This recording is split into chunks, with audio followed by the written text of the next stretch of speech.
Om Sarva Upanishad Gavo Dogda Gopalanandana Parthavatsa Sudhir Bhokta Dugdam Gitamritam Maha.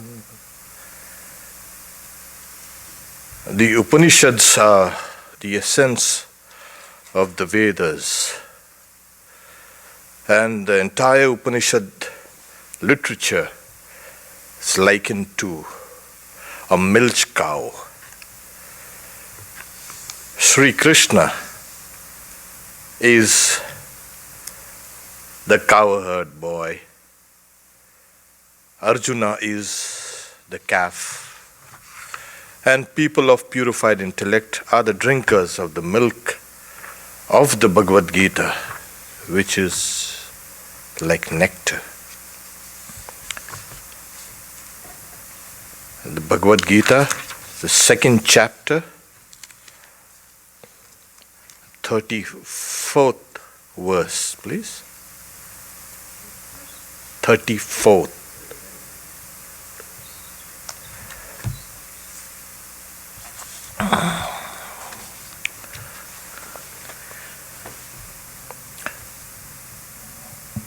Akirtischapi bhutani katayishyanti te vyayam sambhavitasya cha kirti marnadatirichyate. After giving the arguments from the metaphysical standpoint of the soul's indestructibility, Sri Krishna comes down a little and speaks about duties. What are duties that we have discussed? And after that, comes down a little more. Why? Because a human personality is made out of multiple layers. And you've got to, if you convince one layer, you might not, the other layer might not be very, you can say, happy about it. Because we are a cluster of sub-personalities. We don't have one dominant personality. The ego somehow extracts a little from here and there and everywhere and tries to build up a kind of a stable personality, which is, very fragile. So, Sri Krishna comes down to the very mundane level. And he is saying, Kirti is fame. A Kirti is exactly opposite of what is fame. For a person who's really noble, infamy or criticism is, worse than death. Oh yes, how I wish I could have died, how to listen to this kind of railing about me. There is always, the verse says, people will speak of your unending infamy, and to an honored person, criticism or infamy is worse than death. What happens is, see, when the mind is pure, it is found, you tell a lie and your whole day and your night is completely disturbed. That thing keeps on troubling you. It's found that a very sensitive mind, if it does something contrary to its nature, everything, the stress hormones keep on pumping and pumping. And like I say, it's like keeping your foot on the accelerator as well as on the brakes. And the body undergoes a kind of a turmoil. You can't, your body is on the kind of, it's eating itself up. That's what happens. You may interact with the world and think, oh, everything, but your body is eating itself up. And that's the reason why in a pure mind or a sensitive mind, anything that is not akin to its nature destroys it. So these people here, this is one of the reasons why. Second reason, Arjuna is making a point. You are a failure. You have failed your teachers, you have failed your parents, your elders, you have failed society, you have failed humanity. Because the commentator says, Katayishanti, they will speak. Who will speak? Sages, people of all classes and denominations, down the ages will speak of your stupidity. So you are a failure. And you came with a kind of a heroism, and after that, you become like a chicken, as they say. You got no vision, you have no ideal. A person should have an ideal to strive for, to attain. A person does not have any ideal, he doesn't have. There's all those leadership qualities that we were believing Arjuna had. Right up from his childhood, he exhibited them. Here, the whole thing is. It happens in real life also. Whatever you have done, all the good things you have done, you do one bad thing, and all those good things are interpreted as motive with a bad motive. Hey, we know that person was bad all through, you see. There. So, this is the world, yeah. And if that person is sensitive, so one mistake has destroyed me. What is this? And people, they go in for intoxication to forget things, drugs and liquor, even watching movies and forgetting things and finally going towards suicide. They just can't stand themselves now anymore. They are just misfits everywhere. Here, Sri Krishna is in a way showing Arjuna a mirror. This is what you are right now. Do you like what you see? If you like, you are not supposed to be here. That's why it says that these sensitive people, so it's not only that you will, he tells Arjuna that you will acquire infamy or demerit, but then people will speak about it, and when people speak about it, this infamy and demerit increases. In a milieu, a person may have done one mistake.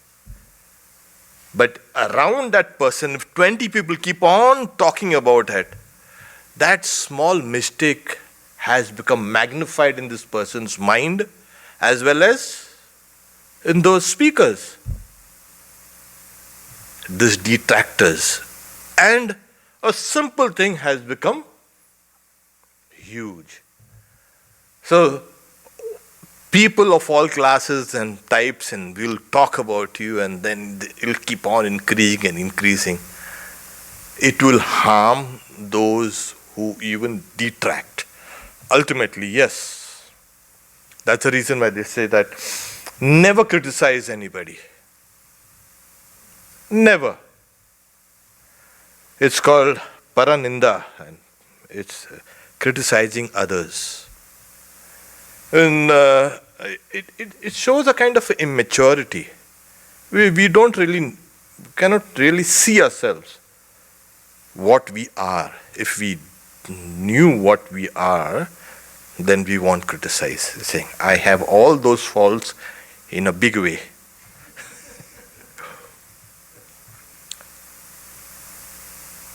The war here, the scriptures say, in the Mahabharata itself, try every means to avoid war. Every means.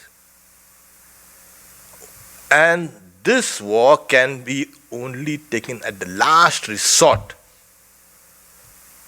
And if you don't take it, then you are going against the dictates of the scriptures. Earlier it was said that if you die, you'll go to heaven. And if you win, you'll enjoy this kingdom. So either way you're going to benefit. Why are you weeping like this? No, you see, my teacher, my grandfather, my cousins are all there, standing against me to kill me. They are going to kill you, but why you weeping? I don't want to kill them. So what happens is, what are the injunctions? The Vedas say, Ma hingshat sarva bhuteshu. One should not injure any living being. But this injunction is overruled in times of self-defense or war. When you can't defend yourself, you shouldn't be crying about it.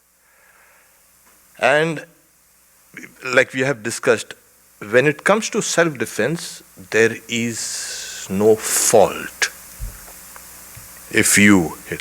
Because they had come to poison you, you were saved.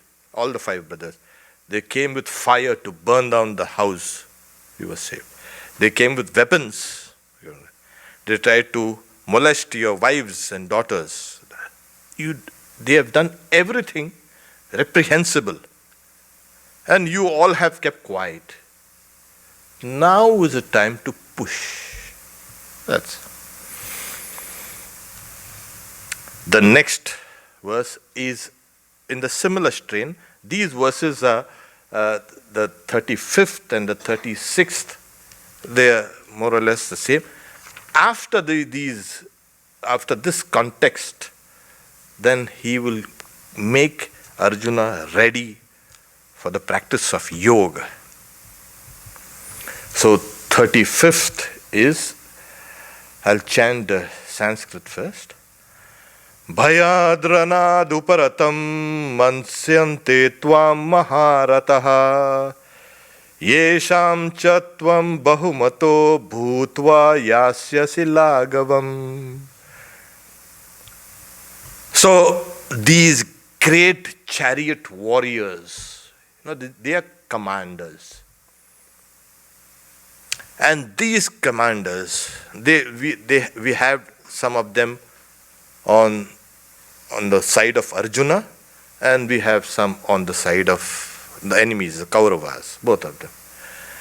The speciality of these, you can see, superior warriors, commanders rather, is they are experts in all types of weapons. Something like these Navy SEALs and all this, experts. But here, the expertise runs a little more than what we have it today. They can fight against 10,000 soldiers per day. So either on the chariot or on the horseback, they can fight with spears, with swords, with bows and arrows, and missile, whatever. So these, and Arjuna was a Maharatha. Ratha is a chariot, those who fight from the chariot, and the great chariot warriors. These were the specialists. And there were the other ones, the Ati Rathas and Ardharatha and Ratha, all these things. But we won't go into that. They will think, Mansyante, Tvam, you have left the field of battle out of fear. Bhayad. Out through fear you have left. See, fear, we are actually programmed for fear. The human body and the human mind, or you say the amygdala is programmed. It's a fear center. It's suddenly, because this nature outside, we have evolved with the idea that nothing is predictable. Nothing. I may be walking down the street and suddenly I see a snake and the streets are walking down the trail and you'll find. Or I feel the stock market crashed. It's the same. The response is the same. The incidents might be different. So we are programmed for fear in a way to protect ourselves. For response. If a person does not get frightened, there's something wrong with that person. Yes, a person can, to a degree, have control over his fear, his or her fear. Because otherwise fear will paralyze, freeze, the flight or fight or freeze. Okay. This response, at least we'll fight for it's good if you can fight or something. Fly, you might have to come back and fight some other day. But since we are in this fear, they will say that,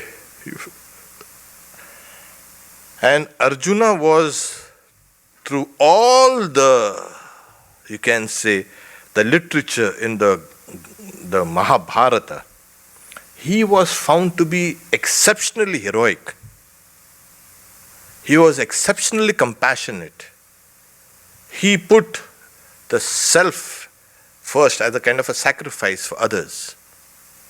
And even the Lord Shiva was happy that he could battle with me. So these great warriors, forget the small ones. The small ones will say, oh. Another fear that was lurking there. One of his brothers, the eldest one, who was, because she was still unmarried, his mother Kunti, she had taken that babe, kept it in a basket of reeds, and let it float down the river. And it was picked up by, a couple who were, actually they were herdsmen, or rather they were chariot makers. They were artisans, kind of. The boy grows up and he becomes a warrior and he's the best.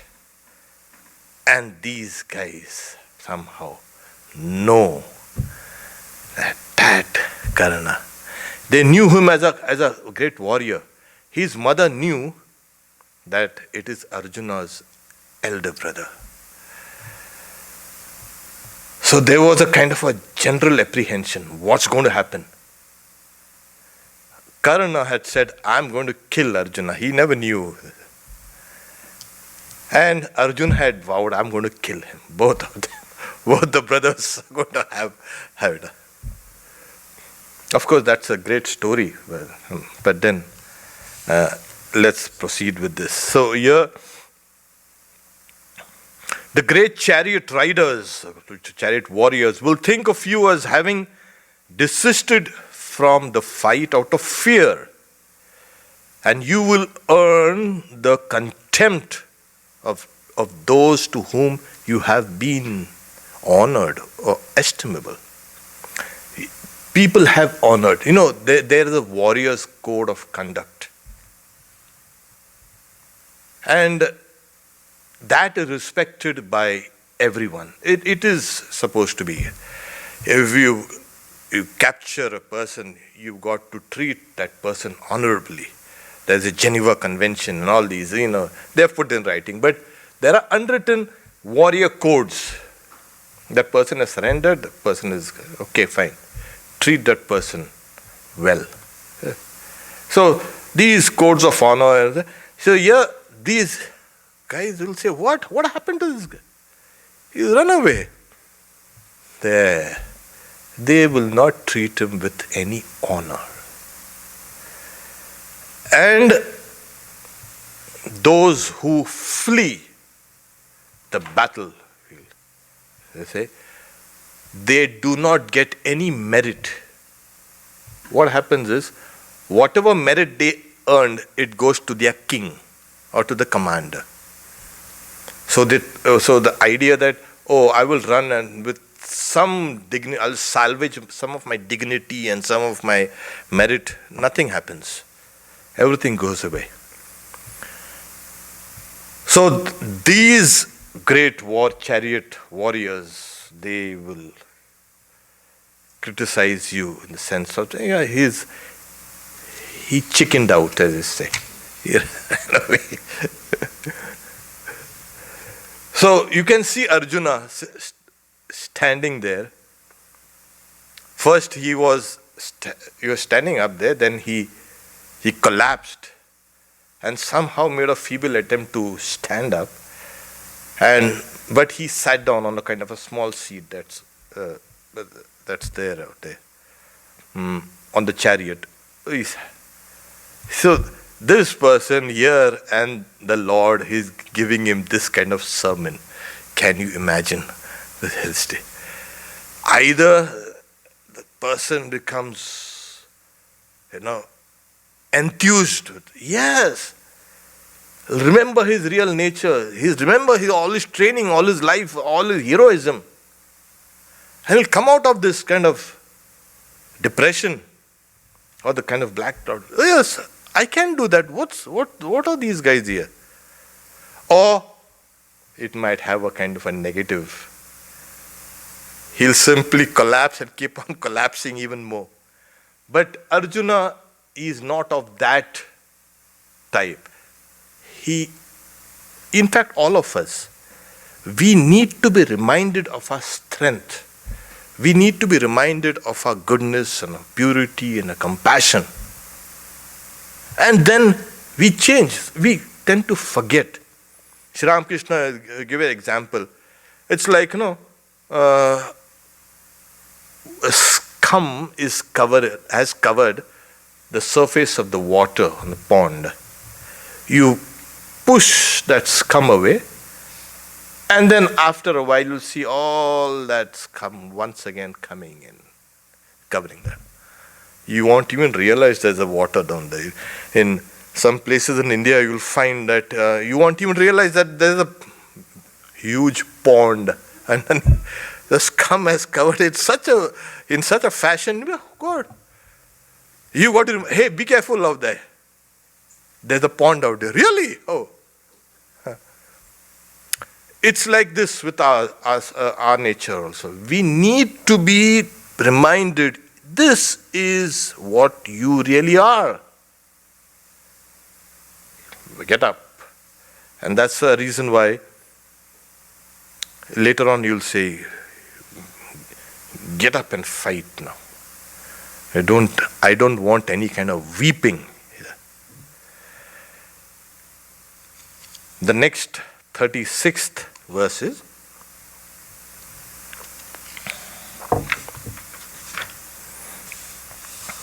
Avacha vadansha bahun vadishyanti tavahitaha nindantas tava samartam tato dukkataram nukim Yeah, they will say avachavada, and that is, they will say things which are not supposed to be said.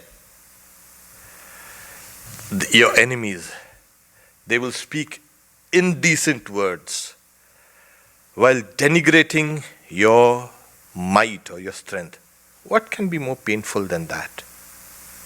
You were considered superior, and now the whole world will stand up and say, he was a hypocrite. And then saying, what's more painful than that? More than anything here, we have this idea that the Lord is trying to see the bigger picture. Generally, we focus only on the small things in life. To keep that big picture in view and ask Arjuna, this is your role here in this scheme of things. In all our, you can say, activities and all, we feel, oh, we are just ordinary, we're doing mundane things. No, it's not like that. There is something called a wheel of Brahman. Yesterday, we were discussing this yesterday in our scripture class. Everyone contributes one's work in this great wheel of existence or life. And other people's work affects us. So it's a mutual give and take. What we do for others then comes back to us.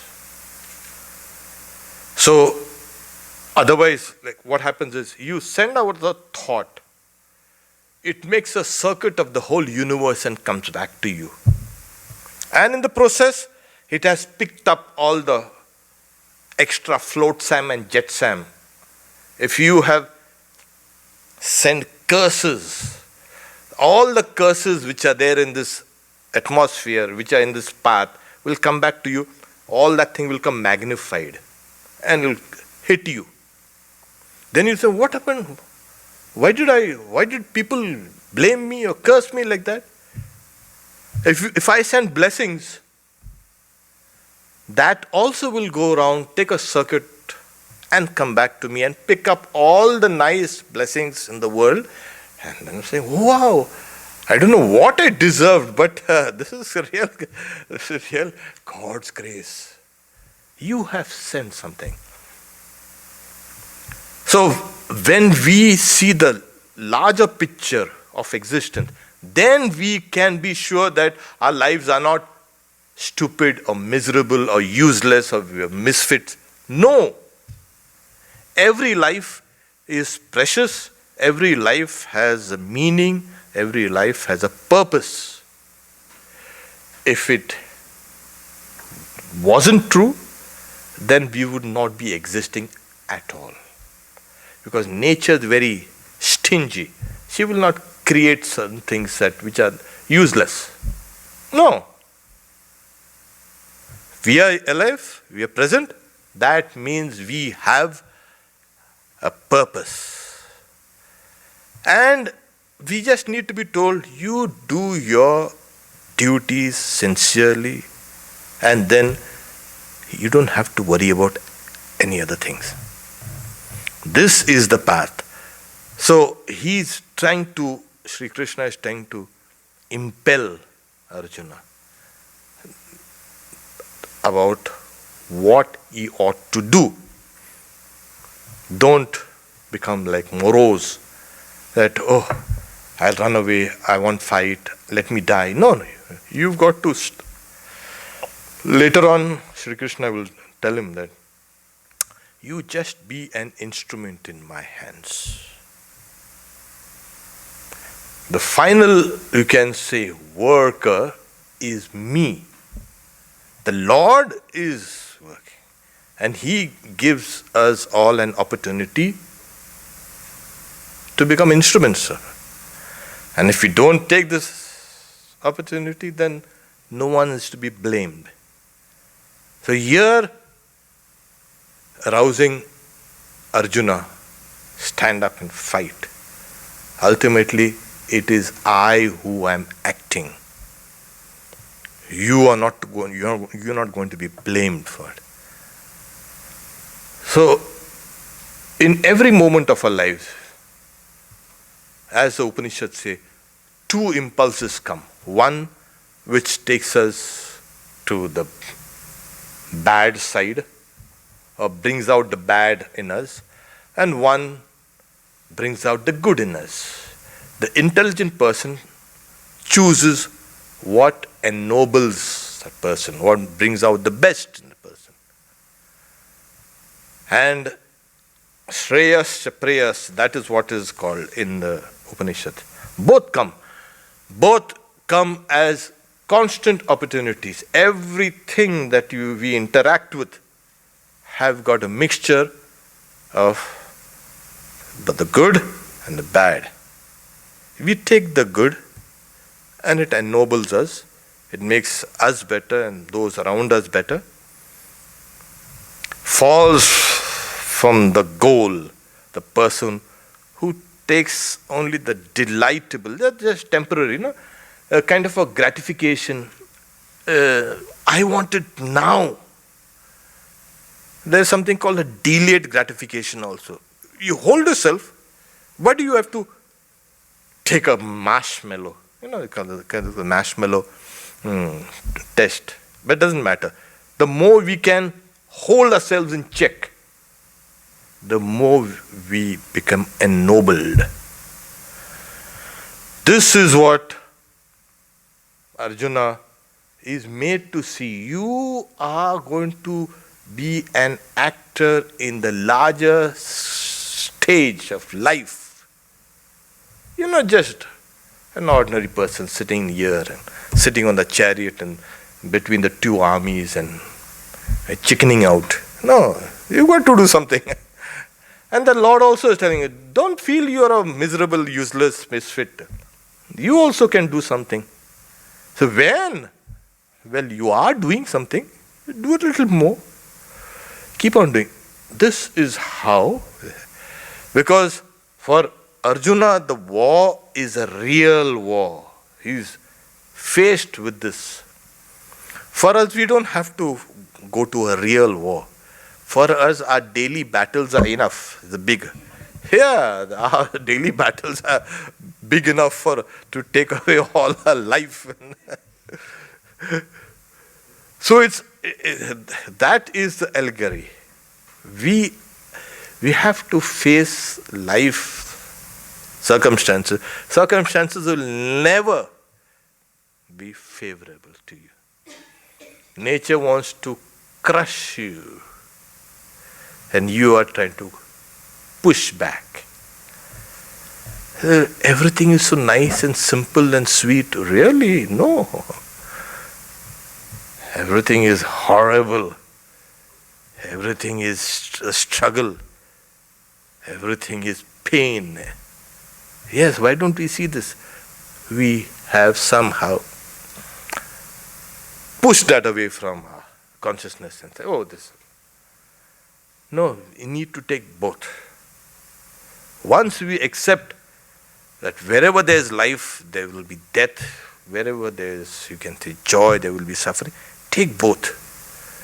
Don't take the clean part and throw out the rest. Because that dirty part is going to come back to you. Swami Vivekananda says, you clean your own house, for the Indians you're saying, and take that dirt and throw it out there, outside. Your house should be clean. But don't you realize that the dirt you throw out will be again picked up by your own shoes and wardrobe and be brought back inside? So, we try to clean everything and throw everything outside. No, that is going to come inside. To look at both things equally, both the good as the bad, both come, both. Don't run away. And that is what is the lesson for life. Don't run away. Arjuna was trying to run away from all. So, here the Lord on the 37th verse, he'll recapitulate his incentive for Arjuna to fight. Hato va prapsasi swargam jitva va bhokshase mahim tasmad uttishta kaunteya yuddhaya krita nishchaya.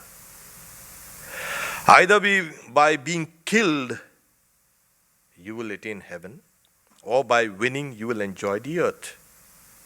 Therefore, O Arjuna, stand up with determination to fight. This is what it is. So this heaven, what is this heaven? Yeah, that's a kind of a temporary stage where you have performed certain actions that need to be now fulfilled. Those actions will be fulfilled. And some of your actions have been so super fine, you cannot have it here.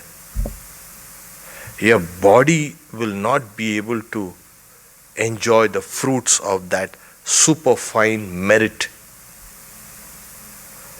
So, what do? Suppose I go to Paris or London. Maybe it's better than LA.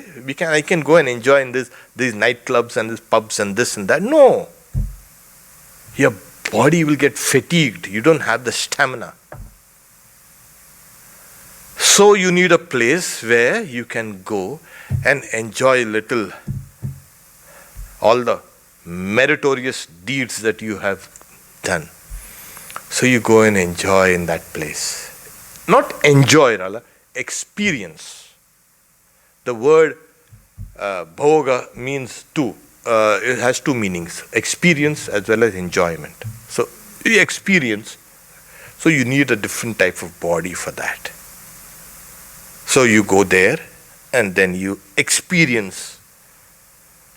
And what happens is the result of merit is joy and peace. You find it here also. When people come and say, I'm so miserable, keep on doing some meritorious work. Keep on. Keep thinking good of our people. What is demerit, what is sin makes you miserable? It entails a long line of suffering. So that's it.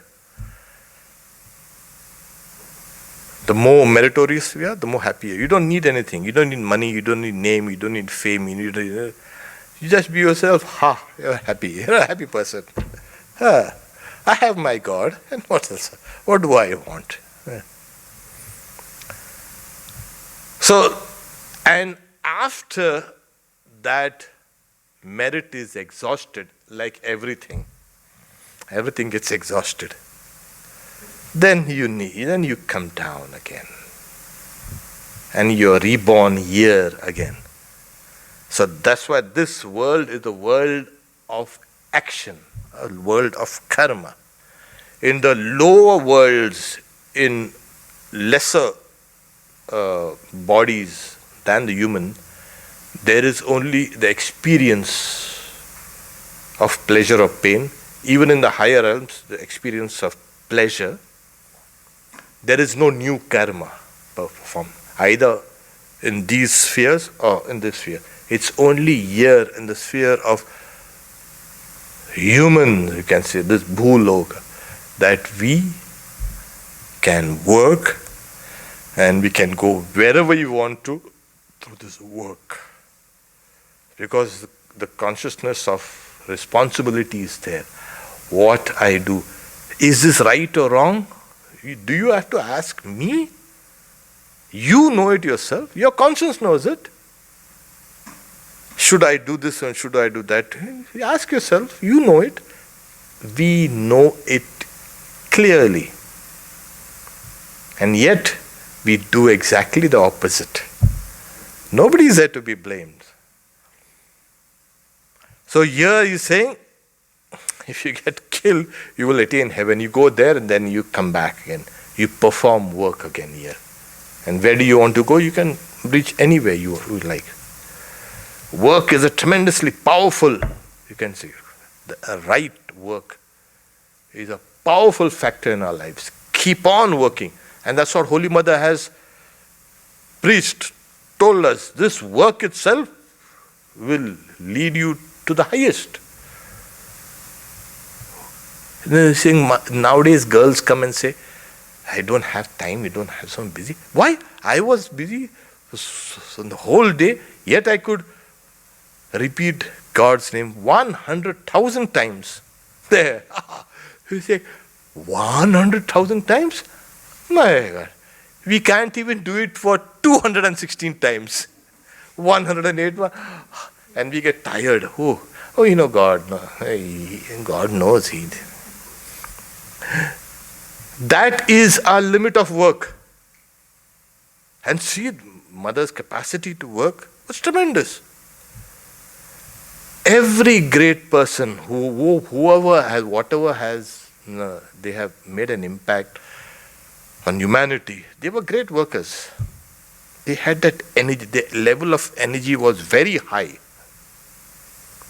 So, they go there and they come down, they work again. And Swami Vivekananda is saying, why does a prince who gave birth to another, you can say, a son, whom half the world worships, whom no one ever knew, Buddha's father, he was just a small prince, a princeling. What was the secret? Is it hereditary transmission? No. That person has worked for lifetimes, and we know he was working for 500 lifetimes. We have a carpenter's son. A carpenter? Why didn't he? How come we are worshipping a carpenter's son? No, he has worked down the ages, and that is also the secret of success for us. We need to concentrate and work and become sincere, and that's why he's saying that is tasmad. Therefore, rise, uttishta, rise. O son of Kunti, that's Arjuna, and decide. Stand up with determination to fight. Become determined to fight right now. Don't be wavering in it. I was with one Swami. He was saying, "Oh, Swami, will you have this? I may not have this." He was always, in a kind of a dilemma, always deliberating. No, maybe I won't go. Maybe I'll go. Maybe I'll not go. So it was a kind of a standing joke with us. He can't even decide, small things. And the same thing used to happen with big things. Will you leave for that place today? No, I may or may not. You're supposed to leave today. Yeah, who knows? I may not go. Later on, we asked another Swami. See this? He's not even decisive. No, it's like internally that Swami has decided what he is going to do.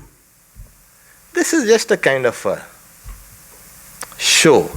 A kind of, I may or may not go. And that person inside knows. So it was a kind of an eye-opener to all of us. Oh, really? That was a lesson for all of us in the sense of, yes, internally we must be convinced of certain things about my life, about my thought, about my work, about my behavior. I must be convinced about it. I must be firm about it. That person is saying like this, maybe I have to modify. No. You'll keep on modifying yourself, and at the end you'll find all yourself fully modified. You have no inner strength at all. So this is saying, stand up with determination and fight. There is saying. Now he is not going to say anything anymore. The next, which we will take up, we have a little time here. Yeah, we can just read it, and then we can, yes, we can discuss it at length next time.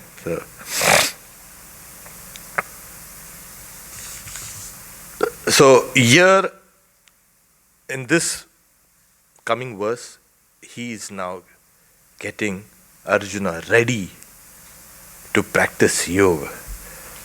How do you do it? When you work, your mind has to be steady. It's not only when you're sitting and doing meditation, that is yoga. No.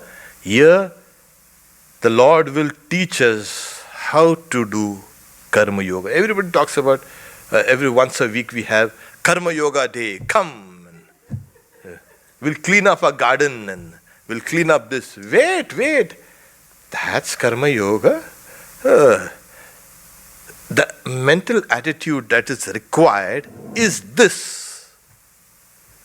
So, the Lord starts on the, you can say, the right note for just not only for karma yoga, but for bhakti yoga and for Raj yoga and for Jnana yoga, everywhere.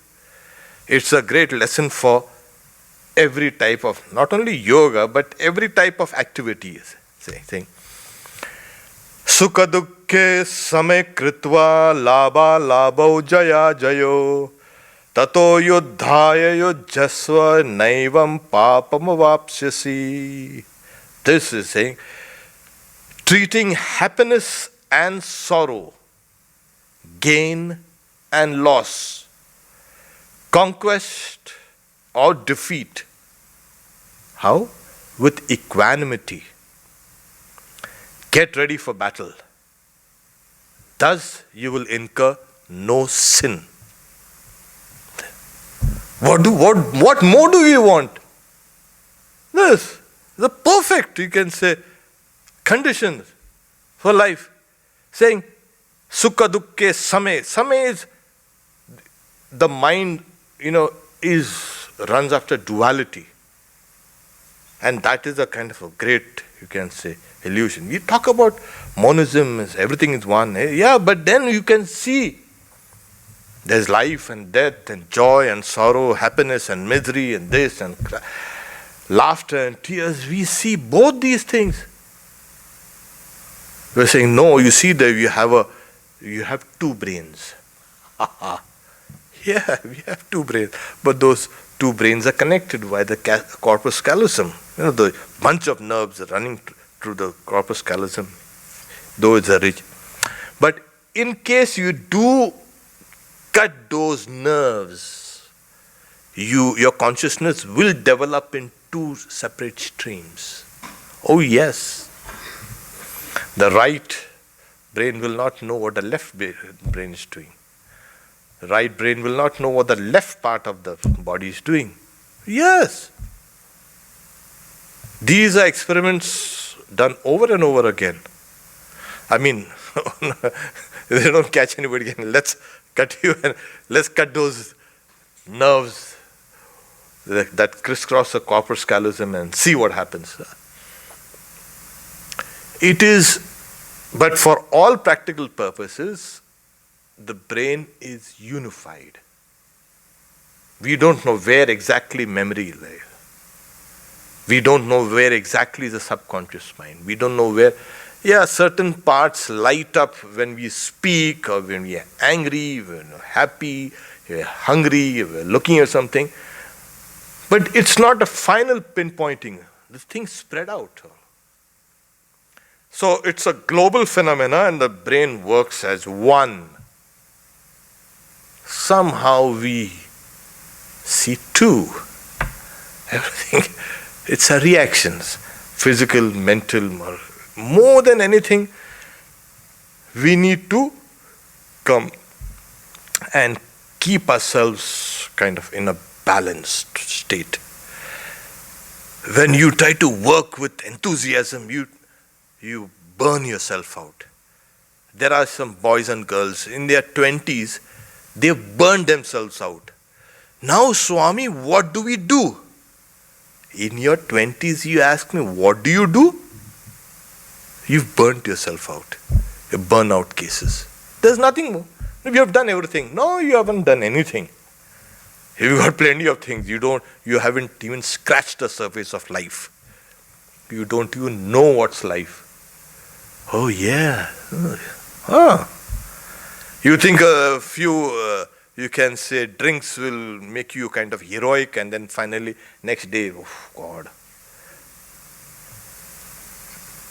We are constantly being buffeted by these two waves. To keep ourselves straight, to keep ourselves on a kind of even keel, is what the Lord is trying to tell us.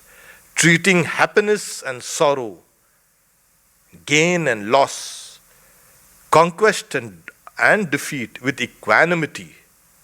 Get ready for battle. Thus you will incur no sin. This is the perfect philosophy of life. This is a perfect philosophy how we ought to work.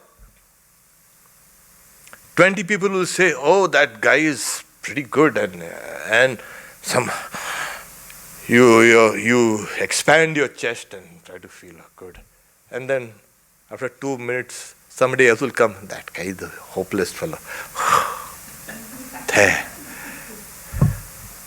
No, you don't need to inflate yourself and deflate yourself. No, keep yourself straight, steady. And you see, when it's like a bicycle, when it is running, it is straight, it runs. When it's not running, it will fall. There it is. So, when you are working towards a goal, you automatically become steady and still. The moment you don't work, you will topple either this side or that side. So similarly, the mind also needs a kind of an objective. I'm working towards this work. So, the very famous saint in India is saying, when an elephant walks down the street, the marketplace rather, Hati chale jab bajar, kutte boke hajar, hundreds of dogs keep on howling and shouting. Elephant, they're not used to seeing an elephant, and elephants don't come every single day in a kind of a marketplace. It's crowded. The elephant walks in a stately, you can say, gait. It's not bothered about the barking of dogs. Similarly, a person should proceed towards his or her goal like that. Swami Vivekananda says, don't let the barking of dogs, no, not even the thunderbolts of heaven make you quake. Stand up and work. So this is what it is. Here, this is the perfect. They say, treat, okay, these pain, pleasure, joy, sorrow, success, failure will come. They are inevitable. But you don't have to mope, you don't have to sit and saying, I'm taking a day off. Why? Because I'm not feeling well. Why? Because I heard some news. What news?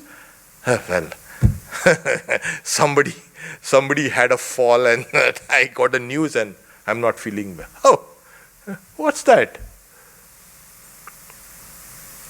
So, get your mind, get your body in control. Like some time ago, I was saying, somebody had come saying, Swami, how do I control my mind? So I told him, why don't you read that Mind and Its Control? So that person read the book and saying, my mind is not under control. Saying, yeah, you can't control your mind by just reading a book. You need to do something. What do I do? I said, the best way to control your mind is to control your body. Yeah. Every time you feel a little hungry, you don't need to throw something in your mouth. Every time you feel thirsty, hold yourself. You're feeling sleepy, wake yourself up. And get a grip over your physical body at least. Everything that's going on, it's all subconscious. Bring it down to a plane of consciousness and get a grip on things. I am going to sleep now. Swami Adbhutananda, a disciple of Sri Ramakrishna. Sri Ramakrishna called him, you come here to sleep? In the evening he was sleeping instead of meditating. You come here to sleep? And he felt so bad. I'm going to give up sleeping. I'm not going to sleep. And that's what he did.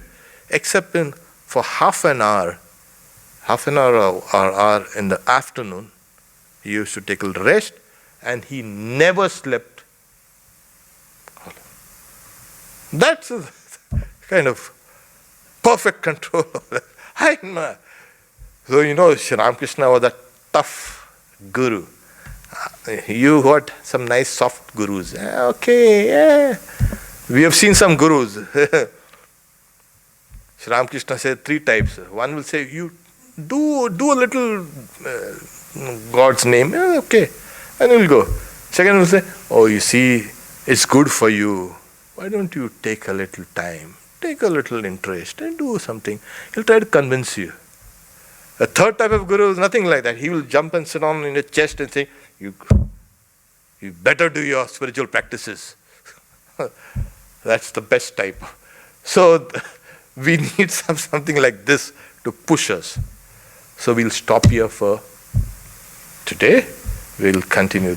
Today is Swami Niranjanananda Maharaj's birthday, Rakhi Purnima. That is today.